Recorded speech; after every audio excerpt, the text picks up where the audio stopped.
Yeah. Who's got to step up and where that is? Yeah, being around Momo for the since January when I first met him, just a phenomenal young man, an excellent leader, able to make a lot of plays and tackles on the field, kind of like the quarterback for the defense, and you hear that a lot, but that's truly what he was able to do too. I thought it was really unique in the game. When I realized he went down, I'm thinking, okay, I hope he's okay. Then when I realized he wasn't, I was very concerned about him. And then as a coach, you have to go, okay, who's going in? What are we going to do? How are they going to attack us? And then all of a sudden, I'm kind of looking at that and I see all our kids go out to the card. And I said, wow, you don't see that very often. And that showed a tremendous amount of respect they have for the type of person he is.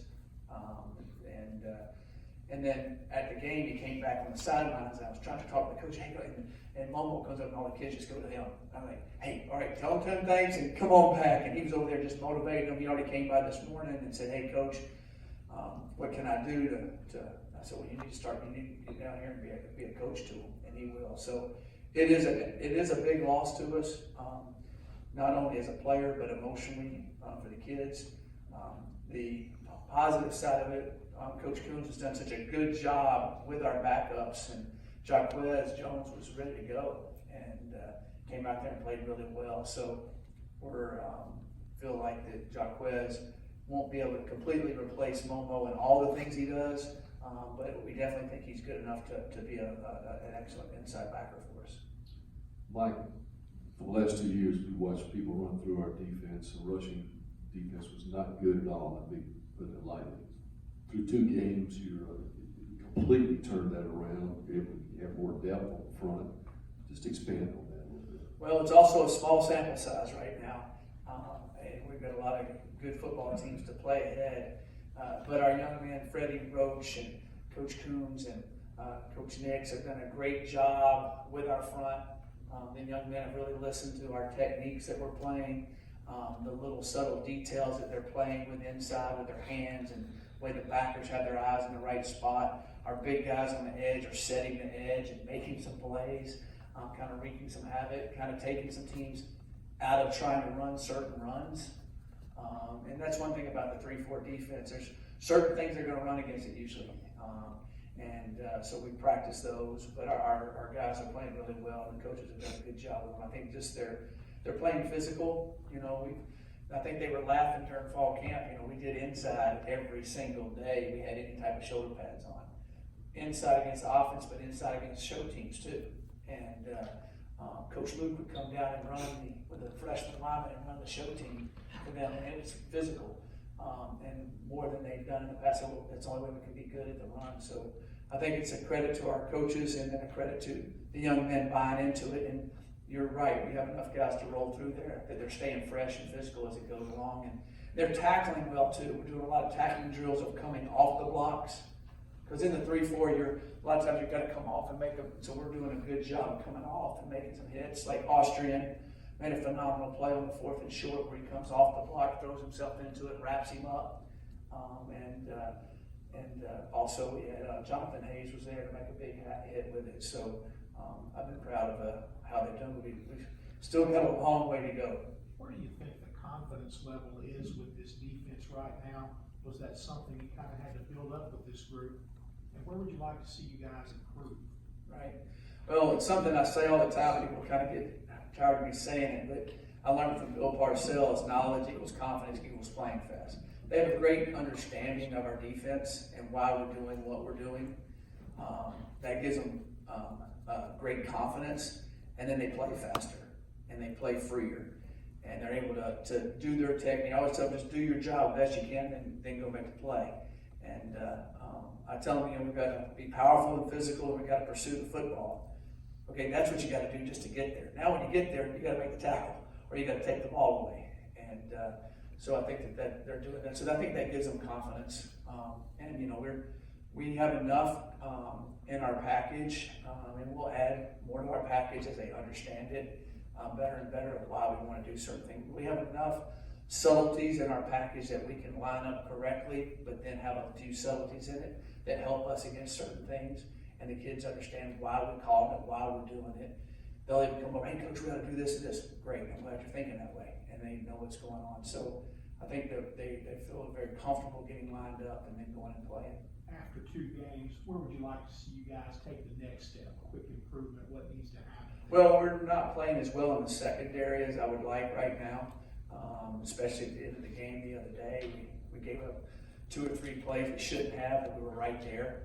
So playing the ball at the end of the route in the secondary and playing a little bit tighter coverage back there at times. So that's some areas we need to improve on. I think our pass rush is starting to pick up. We're starting to get a lot better at our games, and we're starting to get better at how to attack the tackle.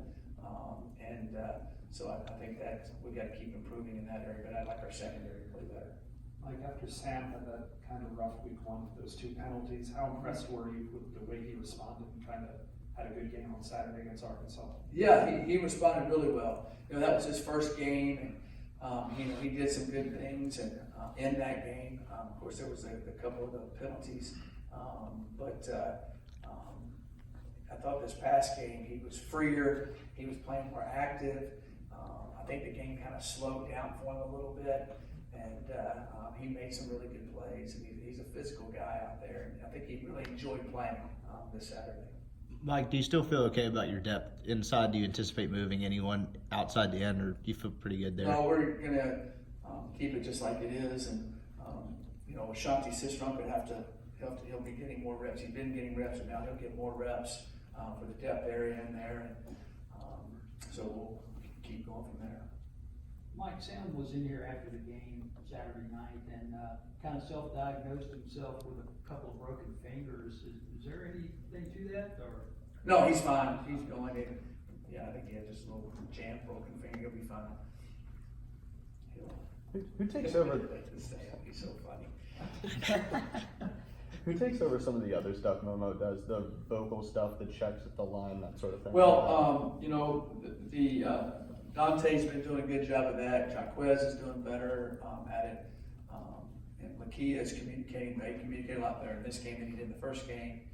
And then when Willie's in there, Willie does an excellent job of communicating. So really, all of them have to step it up. And we kind of rotated all during fall camp, which I do on purpose. First, second team. So one person wouldn't be always the dominant voice. And so doing that, I think, helped us prepare for this. But again, Momo was excellent at it, and we're going to miss him. So those guys need to step it up and be a little bit more vocal. Mike, Jalen Julius, Yes. you moved him from corner. He's always played corner, but he's really stepped up his safety position. Talk a little bit about it. Yeah, J2 is a very physical player, can cover really well. With what we do, he has to cover a lot. He has to be able to, run the guys down, be active. And I knew with us keeping our bigger guys out there, I needed a guy at that field safety spot that can cover some. And other teams are still going to attack him as we go the year along, but he is a corner that can cover. He's a physical kid, and he's tackled well and done well. So I've been pleased with how J2's played in the first couple games. The thing that was hard with him at first, when you're out at corner, you don't communicate as much as you do at safety. So that's been getting better and better. He was a lot better this week than he was the first week, and he was a lot better than the first day I moved him there. He didn't say a word, but now he's understanding it. Michael, your backup outside linebackers, Luke Knox and Chuck Wiley, have made some plays. Yeah. How are they grading? They're grading out well. They're athletic, good football players, and we're going to keep needing them because our outside backers, they're in base, they're in shark, and they're in nickel. So we need those. And Brendan Williams has done well out there at times. So we need all of those guys to be able to do what we need to do. And I thought they've been playing really well. And Luke and I were laughing. He got the shark turnover chain for the first time, so he was excited about that. It was funny. He was walking down the hallway. All the guys said, "We're getting it from you. We're going to get it from you." So, but they've been doing well. Wiley had a big sack. Luke had the fumble recovery and has done some other good things.